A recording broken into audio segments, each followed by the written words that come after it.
morning, I'm Margaret. Today we're going to talk about my son's 30-day miracle. There are moments in life when time stops. For me, it was a day doctors told me, your son may not wake up. He has suffered a catastrophic medical event and fell into a coma. Not for one day, not for 1 week, but 30 days. Those 30 days, I learned what truly means to have no control and what it means to place everything in God's hand. I was in the valley of helplessness. When someone you love more than your own life is lying unconscious, surrounded by machine, unable to speak, unable to move, you discover a kind of helplessness you never imagined. Every day the doctor repeated, he may not survive. If he does, he may never walk or talk again. We need you to prepare yourself.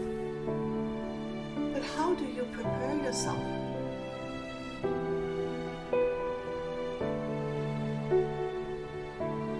There's no human strength for that. Only God can carry a mother through that valley. One night, after another discouraging medical report, I walked out of the ICU, leaned against the wall and whispered, God, I cannot do this alone. If you don't intervene, I have no hope. It wasn't sophisticated prayer. It was a desperate cry. At that moment, a deep peace settled over me, a peace that did not match my circumstances. It was as if God said, your son is in my hand. Where your strength ends, my miracle begins. For that moment on, I stopped praying small, safe, timid prayers. I prayed boldly. I prayed expecting God to move. On the 30th day, after a full month of no activity, something happened. The miracle. The doctors could not explain. My son's eyes opened, slowly, weakly, but undeniably opened. And then he moves his finger. He squeezed my hand. He responded to my voice. Nurses rushed into the room. Doctors came in shaking their heads saying, we did not expect this. This is remarkable. This is not what the scan predicted. But I know one thing with absolute certainty. God touched my son. Science had reached its limit. Heaven had not. His recovery was beyond expectation. Waking up was only the beginning. We were told he would likely never regain full function, never lived independently, and struggle for the rest of his life. But step by step, month by month, God restored him. He learned to walk again. He learned to speak again. He learned to think and connect and laugh again. Every milestone was a miracle. Every breath was a testimony.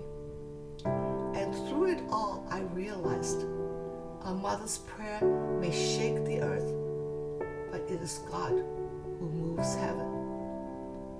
What this miracle taught me, the experience changed everything about how I see God. I learned that God is not distant, He is near.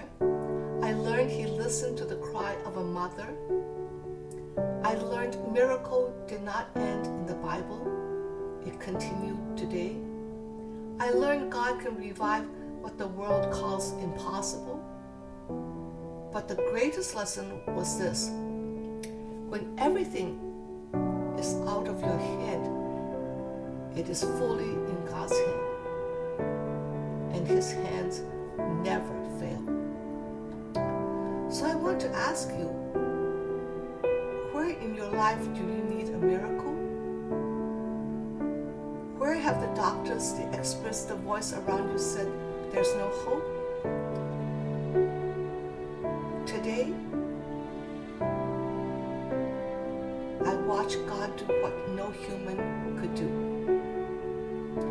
And if God could breathe life back into my son after 30 silent days, then he can breathe hope back into your situation, your family, your body, your future.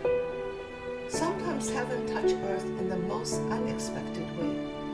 And when it does, everything changes. God bless you.